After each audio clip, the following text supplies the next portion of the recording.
আসসালামু আলাইকুম, নমস্কার। কি হারে রোদ উঠেছে আজকে, উফ ভয়ঙ্কর গরম। প্রায় 2-3 সপ্তাহ পর আমি বাড়ি যাচ্ছি আজকে। ওইটা নিয়ে যে তোমার সঙ্গে কথা হলো আমার। আর এখন আমি অফিস যাব। আর দেখো এই যে স্টেশনে চলে এসেছি। আর ট্রেন লেট করলো, মোটামুটি 10 মিনিট লেট হয়েছিল। তো রিক্সা নিয়ে অফিস চলে গেলাম। দেখো শিয়ালদা স্টেশনে এসে গেছি। তো এখান থেকে আমি এরপরে যাব বাস ধরে হাওড়া স্টেশন। আর এই যে দেখো এত গরম না, কি বলবো তোমাদের। এই যে দেখো হাতে টানা রিক্সা, বাসটা চেপে বসলাম। আর এই যে এখন যাচ্ছি। আর এত জ্যাম ছিল, প্রায় আধ ঘন্টার উপর জ্যামে আটকে ছিল আমাদের বাসটা। আর এই যে হাওড়া স্টেশনে আমরা ঢুকে গেছি। তো এখান থেকে এরপরে আমি হাওড়া থেকে ট্রেন ধরবো বর্ধমান যাওয়ার। আর মেঘ করে রয়েছে আবহাওয়াটা এরকম, কিন্তু বৃষ্টি আজ সারাদিন হয়নি। আর আমি ওয়েট করছিলাম কখন আমাদের ট্রেনটা দেবে, মানে কত নম্বর প্ল্যাটফর্মে। তো অলরেডি ওটা অ্যানাউন্স করে দিয়েছে, আর স্ক্রিন বোর্ডে তোমরা দেখতেই পাচ্ছ 4 নম্বর প্ল্যাটফর্মে ট্রেনটা এসে গেছে। তো চলো এখন যাই, গিয়ে ট্রেনটা ধরবো। আর হাওড়া স্টেশনটা দেখছো তো কত ব্যস্ত। শিয়ালদা স্টেশনটা একই রকমভাবে ব্যস্তই থাকে। আর এই যে ট্রেন এখন ঢুকে গেছে 4 নম্বর প্ল্যাটফর্মে। আর এখন যাচ্ছি ট্রেনটা ধরার জন্য।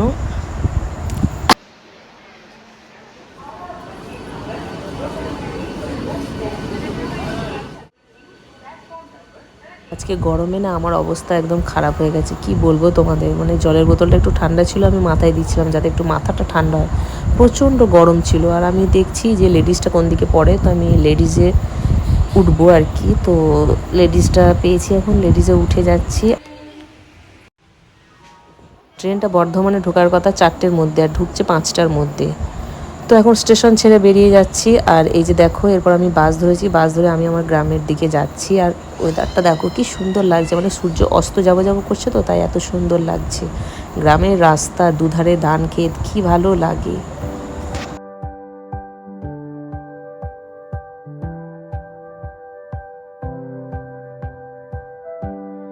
সোমবার রাখি আছে, তো তাই দেখো বাচ্চারা ঝুলন দিয়েছে।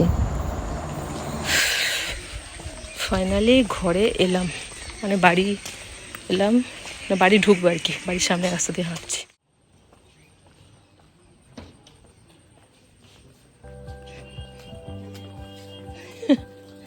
হ্যাঁ ভালো আছি, ভালো আছি। লাড্ডু চলে এসেছি। এসে দেখো দেখো মাথায় আমি শ্যাম্পু ট্যাম্পু করে স্নান করে খেয়ে দিয়ে একটু রেস্ট নিচ্ছি। আর আমাদের লাড্ডুটা কি হারে দুষ্টুমি করছে দেখো। লাড্ডু লাড্ডু লাড্ডু, এই দেখ এই দেখ এই দেখ এই দেখ, এদিকে আয়, এদিকে আয়। এই লাড্ডু কত দুষ্টু হয়ে গেছে, লাড্ডু কত দুষ্টু হয়ে গেছে, লাড্ডু কত দুষ্টু হয়ে গেছে। আনাটা আমাদের কত ভালো মেয়ে, গুড গার্ল। আনা আমাদের গুড গার্ল। আনা ঘুমাচ্ছিল, আনা ঘুমতে ঘুরতে পড়েছে। লাড্ডু স্থির থাকবে না, লাড্ডু স্থির থাকতে জানে না, লাড্ডু স্থির থাকবে না। এই যে দুষ্টু, এই দুষ্টু, এই দুষ্টু কিছুতেই পড়াশোনা করবে না। তুমি পড়াশোনা করবে না তো? হ্যাঁ, ঘুম থেকে উঠে চাটা তুমি খেলে, এবার এই দেখো ফোন নিয়ে বসেছে। এখন আনাবিয়া পড়াশোনা করবে না বলছে। পড়বে না, লেখাপড়া করতে হয় তো, লেখাপড়া করে যে। তারপর কি আনা বলো, এই পাকা বুড়ি, তারপরে কি পড়বে না? হ্যাঁ নো বাবা, খেলা করো, ওটা তুমি বসে বসে খেলা করো, খেলা করো, তোমার একটা বসার জায়গা, খেলা। এই এই এই এই এই লাড্ডু, এই লাড্ডু, লাড্ডু পালিয়ে যাচ্ছে, লাড্ডু পালিয়ে যাচ্ছে। আর লাড্ডুকে আনাবিয়ার প্যান্ট পরিয়ে দিয়েছি। লাড্ডু লাড্ডু তো বলে গুড। জিজ্ঞেস করছি পড়াশোনা করবে কিনা, সে বলে কিনা নো।